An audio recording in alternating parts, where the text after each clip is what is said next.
Bueno, bienvenido a este tercer video.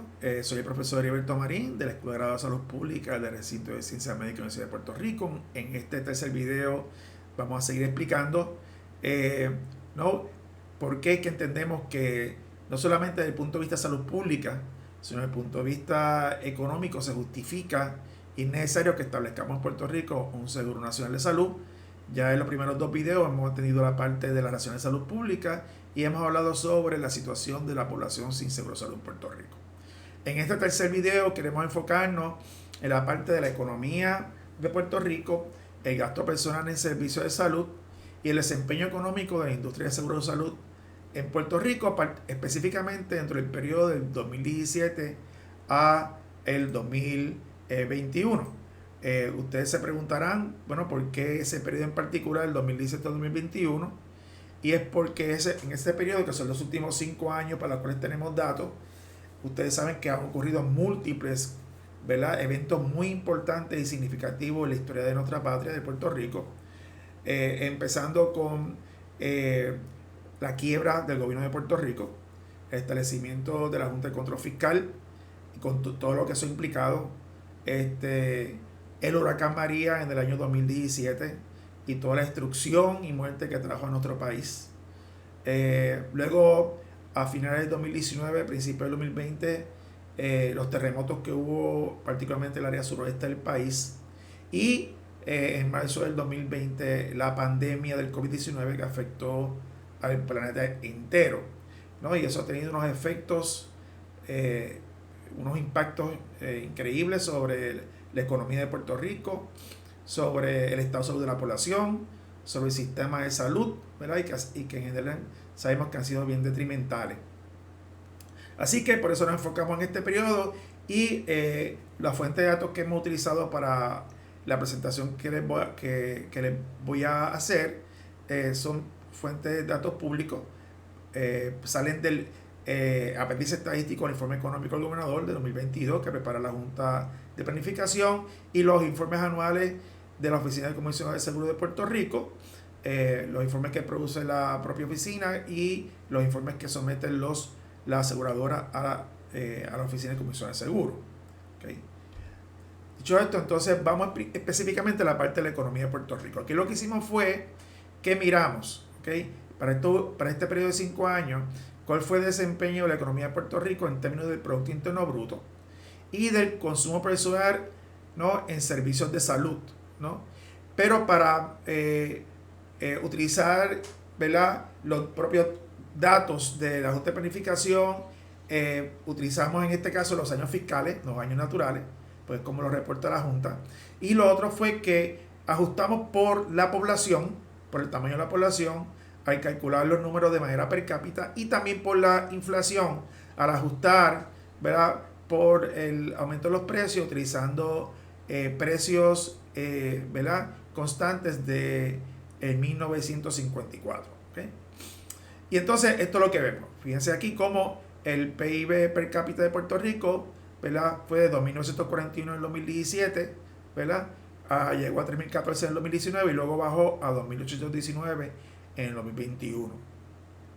Mientras que el gasto en consumo personal de servicios de salud per cápita, ¿no?, ajustado por inflación, fue 312 en el 2017 y fíjense cómo ha ido aumentando, con la excepción del 2020 que bajó un poco y luego sigue aumentando al 2021 a 363. En general, para este periodo, ¿verdad?, controlando por la inflación y los cambios en la población, el PIB se redujo en 4.1%, mientras que los gastos en el consumo personal de servicios de salud aumentaron en 16.3%. ¿Verdad? Por lo tanto, eso implica que cuando sacamos el porciento del PIB que se usó para el gasto en salud, pues aumentó de 10.6% que fue en el 2017 a 12.9% que fue en el 2021. Y esto es consistente con otros estudios que se han hecho a través de los últimos años, donde se demuestra que el gasto en salud de Puerto Rico ha ido consistentemente aumentando, ¿verdad? Y como por ciento, ¿verdad?, del PIB, ese gasto todavía ese aumento ha sido mayor, porque también tenemos una economía que está estancada o que ha decrecido. Así que tenemos ese fenómeno de el aumento consistente en el gasto en los servicios de salud, que sabemos que en gran medida tienen que ver, como veremos, con el envejecimiento de la población, una población que cada vez más, ¿verdad?, está envejeciendo, y que en ese grupo poblacional, como veremos, está gran parte del gasto en salud. Ahora, específicamente, yendo entonces a el sector de los seguros de salud o la industria de seguros de salud, pues vamos a utilizar los datos del Comisión de Seguros. Vamos a estar utilizando los datos como reporta en sus informes, que son en años naturales, y entonces en la forma en que lo reporta perdón, el Comisionado de Seguros, pues lo reporta la industria, es el sector de seguros de salud con los de incapacidad, pero los de incapacidad es mínimo, una mínima parte de ese sector. Así que en general lo que estamos viendo aquí básicamente es lo que está ocurriendo en el sector de seguros de salud. Así que vemos aquí, primero tenemos dos datos: las primas suscritas netas, ¿no?, y las reclamaciones pagadas en gastos médicos.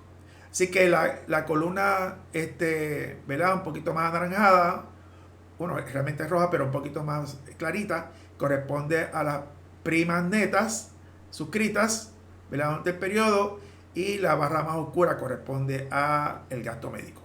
Como pueden ver, ha habido un aumento consistente de 9.711 millones a precios corrientes en el 2017 a 13.065 millones en el 2021 con respecto a las primas. En cuanto a los gastos médicos pagados por los seguros, fueron 8.195 millones en el 2017 y aumentó a 11.173 millones en el 2021. En general, para el periodo, ¿verdad?, las primas netas, las suscritas netas aumentaron en un 34.5%, mientras que las reclamaciones pagadas aumentaron en 36.3%.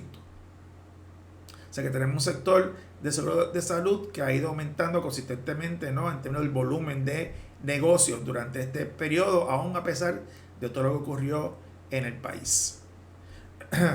En términos entonces de aquí el aspecto que más nos queremos enfocar, que es esa diferencia entre la prima suscrita y las reclamaciones pagadas por gastos médicos, que es lo que se conoce como lo que informan las aseguradoras, que son los gastos administrativos, gastos de ajustes de pérdida y ganancia bruta del sector de seguro de salud, ¿verdad?, e incapacidad, en millones de dólares a precios corrientes, ¿no?, para este periodo. Podemos ver que esa porción de la prima que se reclama para estos diferentes usos fue 1.516 millones en el 2017, aumentó a 1.951 millones en el 2018, bajó luego en el 2019, subió a 2.415 millones en el 2020 y en el 2021 fueron 1.892 millones. Para el periodo en total de 5 años, ese gasto administrativo, gasto de ajuste de pérdida y de ganancia bruta, nos sumó a un total de 8.877 millones de dólares a precios corrientes. Es decir, casi 8.9 billones de dólares para ese periodo en total. Eso es una cifra enorme, casi obscena, sorprendente, que fueron recursos que se pagaron por parte de el gobierno, por parte de las corporaciones, de las empresas, por parte de los individuos, en primas para seguros de salud, que terminando no usándose para financiar el gasto en salud directamente, sino para financiar los gastos administrativos, gastos de ajuste de pérdida y ganancia bruta del sector de seguro de salud e incapacidad, ¿verdad? Una de las cosas que entonces uno como economista se pregunta, ¿verdad?, siempre los costos de oportunidad, es decir, ¿qué uso alternativo le hubiéramos podido dar a estos recursos, ¿no? Y en este caso la pregunta es, ¿cómo hubiéramos podido utilizar estos 8.870 millones de dólares, ¿no?, que se gastaron en estos renglones, ¿no?, durante el periodo 2017 al 2021? ¿En qué se hubiera podido utilizar de forma alternativa en el sistema de salud? Bueno, se nos ocurren varias cosas.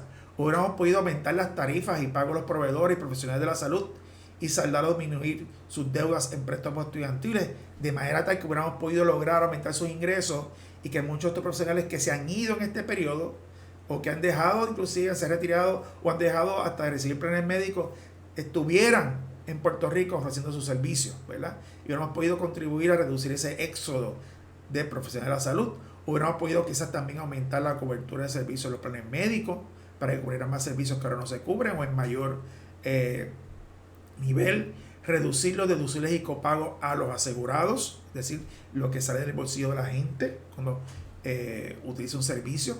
Proveerle un seguro de salud a la población no asegurada, ¿verdad? Que es uno de los temas más importantes que nosotros estamos tratando aquí en esta presentación.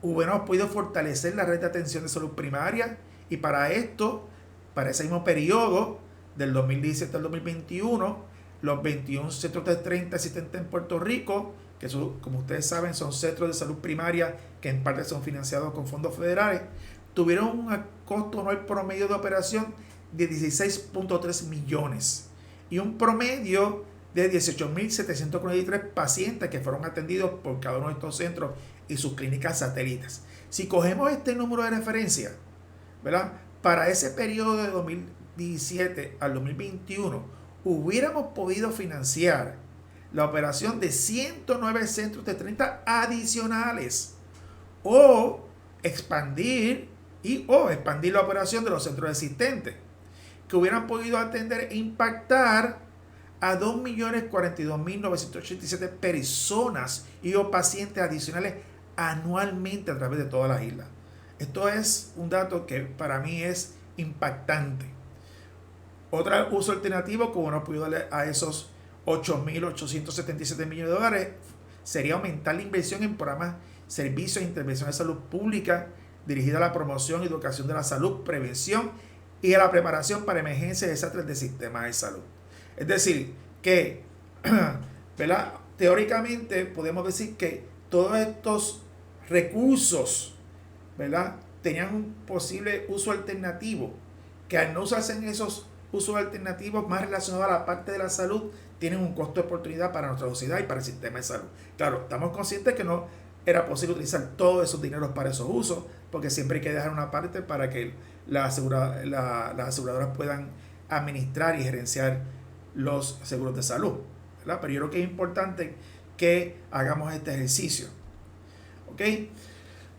Ahora, vamos ahora a otra variable importante a mirar el desempeño de la industria de seguro de salud en Puerto Rico, que es las ganancias. Y esta es una de las variables que más, como veremos, muchas veces el sector de las aseguradoras, ¿verdad?, tratan de utilizar para supuestamente argumentar que realmente lo que ellos se ganan no es mucho, que realmente se ganan poco. Cuando miramos las ganancias netas, es decir, después de pagar contribuciones, ¿verdad?, impuestos estatales y federales, ¿verdad?, las ganancias netas para el 2017 fueron 194.2 millones, ¿verdad?, bajó 71.2 millones en el 2018 y siguió así hasta que en el 2020 llegaron a ser 240 millones y en el 2021 fueron 182.9 millones. El total acumulado de esas ganancias netas para la aseguradora, bueno, de salud e incapacidad para este periodo del 2017 al 2021 fue de 854.7 millones de dólares a precios corrientes. ¿Okay? Así que viendo entonces, bueno, cómo es el escenario de la situación financiera del sector de seguro de salud, pues también es importante que nosotros entonces miremos otras variables, como por ejemplo las variables que tienen que ver con la situación financiera, el estado de situación financiera de las aseguradoras, es decir, la parte de los activos, que incluyen activos corrientes, activos fijos, activos financieros, activos intangibles, la parte de los pasivos, ¿no?, que tiene que ver con los pasivos corrientes, pasivos no corrientes, obviamente la parte de los activos, en la parte de todos estos recursos que la compañía, en este caso la aseguradora, utilizan para poder producir sus servicios, ¿verdad? Los pasivos son aquella parte de esos activos que no le pertenecen a los dueños de la aseguradora, ¿no?, que le pertenecen a un tercero, ¿verdad?, que deben a un tercero, y el patrimonio neto es la diferencia entre los dos. Realmente el patrimonio neto, lo que también se conoce en inglés como net worth o equity o equidad, es la diferencia entre los activos y los pasivos. No es realmente lo que te da a entender que realmente le pertenece a la empresa, en este caso la aseguradora, la diferencia entre los dos. Esto realmente es el nivel, podemos decir, de riqueza de una empresa, ¿no? Y es importante que miremos también ese dato. ¿Okay? Así que cuando miramos entonces el balance de situación financiera de la aseguradora, ¿verdad? De salud, vemos entonces lo siguiente para el periodo 2017 a 2021. ¿Okay? Aquí pueden ver durante el periodo los activos en esta barra de 2.598 millones en el 2017, como ha ido aumentando hasta llegar a 3.651 millones en el 2021. Los activos. Los pasivos fueron 1.603 millones en el 2017 y aumentó a 2.016 millones en el 2021. ¿Okay? El patrimonio neto, lo que realmente le pertenece a la empresa, lo que es la riqueza de la empresa, o el valor, ¿verdad?, de la empresa neto en el mercado, o por lo menos los libros de contabilidad, fueron 994 millones en el 2017 y aumentó a 1.634 millones en el 2021. Miren, importante, todo esto es un periodo donde el país estuvo pasando por una crisis enorme, ¿verdad?, que ya describimos. Así que mientras todo eso estaba ocurriendo, miren cómo el sector de la aseguradora fue creciendo, ¿verdad?, de una manera bien consistente, ¿verdad? De hecho, para ese periodo, ¿no?, los activos de la aseguradora crecieron en 40.5%, los pasivos en 25.7% y el patrimonio neto, que es la variable más importante, aumentó en 64.4% durante todo este periodo. Es decir, que las aseguradoras se hicieron, ¿verdad?, 64.4% más ricas durante este periodo. ¿Okay? Vamos a hablar entonces sobre unos indicadores de desempeño financiero típicos que se utilizan para evaluar cualquier tipo de industria, ¿no?, que me parece que son importantes que los miremos. Primero es, en el caso particular de los servicios de salud, está lo que se conoce como la proporción de pérdida médica o medical loss ratio, ¿okay?, que mide la proporción de la prima recibida por las aseguradoras que tienen que usar para pagar las reclamaciones de gastos médicos de sus asegurados, y básicamente lo que usted hace es que divide ese gasto médico, las reclamaciones pagadas, entre la prima suscrita y lo multiplica por 100. Está la parte del margen de ganancias netas, Profit Margin Ratio, que lo que hace es que divide las ganancias netas de la aseguradora entre las primas suscritas netas y se multiplica por 100. Está entonces el rendimiento del patrimonio neto, o lo que se conoce en inglés como Return on Equity o ROE, ¿no?, que básicamente lo que hace es que divide las ganancias netas entre el promedio del patrimonio neto de los últimos 2 años, ¿no?, y lo multiplica por 100. ¿Okay? Así que vamos a ver cómo se ha desempeñado la industria de seguros de salud en Puerto Rico con respecto a esos 3 indicadores. Con respecto al Medical Loss Ratio, que desde el punto de vista de salud es bien importante. Pues fíjense cómo ha sido el Medical Loss Ratio. Primero en 2017 fue 84.4%, ¿no? Subió en 89.3% en 2019, bajó a 79.9% en 2020, un bajo bien significativo, y aumentó a 85.5% en 2021. En general, para el periodo, el promedio del Medical Loss Ratio fue de 84%. ¿Qué significa esto? Que de cada $100 que se pagó en prima, $84 se utilizó para pagar los gastos médicos. Dice que $16 se quedó con la aseguradora para sus gastos y en ganancias. ¿Okay? Así que desde el punto de vista de salud, esto es un factor, o sea, una variable bien importante, porque nos dice cuántos recursos que estamos gastando, ¿verdad?, en aseguramiento se utiliza realmente para pagar por los servicios de salud. Con respecto entonces al margen de ganancia y rendimiento del patrimonio neto, ¿no?, aquí vemos entonces qué ocurrió durante el periodo, ¿verdad? En esta columna, ¿verdad?, voy a decir la anaranjada, tenemos entonces cuál fue el rendimiento del patrimonio neto, el ROE, y aquí en el color más como amarillo tenemos entonces el margen de ganancia. Esto es bien importante que entendamos lo que está pasando aquí. Cuando usted oye al sector de las aseguradoras y sus defensores, ¿no?, sus portavoces, usualmente cuando se trata de defender ese sector se habla de que el margen de ganancia de las aseguradoras es bien bajito. Y este es el número al cual ellos se refieren. Por ejemplo, en 2017 fue 2%, bajó a 0.7% en 2018 y así sucesivamente. En el 2021 fue 1.4%, ¿verdad? De hecho, el promedio para todo el periodo del margen de ganancia fue de 1.5%. Y este es el número que usualmente ellos levantan y traen, ven la discusión y tratan de con eso establecer que realmente nosotros no nos estamos ganando mucho chavo. Ahora, el número que realmente hay que mirar, el indicador más importante desde el punto de vista financiero no es este. Es el que es el rendimiento del patrimonio neto. Es decir, por cada dólar, ¿no?, que los dueños de estas empresas, sus accionistas, ¿verdad?, ¿no?, invirtieron en esta empresa, ¿cuánto ellos le sacan? Y aquí es que se ve la gran diferencia. Para el 2017, ese ROE, ¿no?, fue de 21.2%, ¿no?, bajó a 7.2% en el 2018, subió a 14.7% en el 2019, 18.1% en 2020 y luego fue 12% en 2021. Para el periodo en total, el promedio de ese rendimiento fue de 14.6%, ¿okay?, que es mucho mayor que el margen de ganancia que ellos tuvieron. Por lo tanto, de hecho, es en promedio casi 10 veces más alto que el margen de ganancia neta.